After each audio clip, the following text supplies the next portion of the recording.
नमस्कार मुलीना आपण मन को स्वागत करूची न्यूज सारांश को आसंतु नजर पकेबा किछि गुरुत्वपूर्ण खबर उपरे।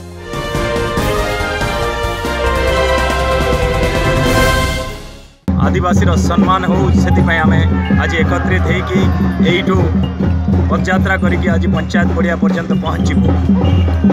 अमरवीर शहीद रेंडो माझी 1857 मसीहा पूर्वर 1854 मसीह ब्रिटिश सरकार सहित विरोध करके आंदोलन करते स्वाधीनता संग्रामी दर्जा देवार अत्यंत आवश्यक और ओडिशा सरकार और भारत सरकार पाखे विनम्र निवेदन करी कि शहीद मान्यता दि जाऊ।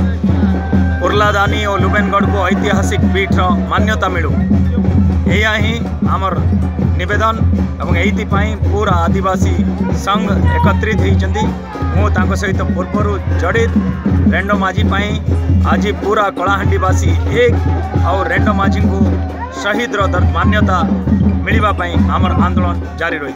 कलाहांडी जिला आदिवासी संघ पक्षर प्रथम थर पर जूनागढ़ ठारे जिला स्तरीय रेंडो माझी 161तम शहीद दिवस पालन करा जायछि। भवानीपाटना जेल छक पाखरे थिबा शहीद प्रतिमूर्ति रे माल्यार्पण पर जूनागढ़ स्थित संस्कृति भवन रु आदिवासी एक विशाल शोभायात्रा स्थानीय हाईस्कूल खेल पड़िया रे पहुंचीथिला। जिला सभापति किशोर भोई सभापतित्व में आयोजित सभारे रमेश माझी सभा परिचालना करथिले। एथिरे जूनागढ़ विधायक कैप्टेन दिव्यशंकर मिश्र जोगदे आगामी दिन में जूनागढ़ ठारे शहीद रेंडो माझी एक प्रतिमूर्ति स्थापन करा सह आदिवासी भवन तैयारी पाई प्रतिश्रुति देइथिले।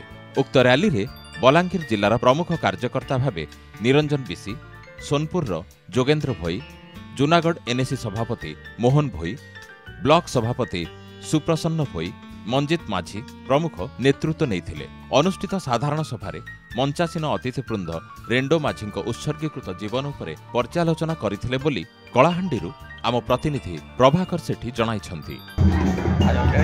स्वाधीन संग्रामी शहीद रेंडो माझी 161तम शहीद दिवस पालन करा जाउछे। से आमर कलाहांडी तथा ओडिशा पई जहाँ कहिथिले जहाँ चिर समय से लगी आम सचेतन करवा लगी आम सब वर्षक थे पालन करा जाउछे। से जड़े वीर थिले नैष्ठिक थिले तांकर जो सब अच्छी काम को अधूरा काम को आम आदिवासी संघ हिसाब से तार पूरण करने आम प्रत्येक वर्ष डिसेम्बर 10 को आम पालन कर आसु।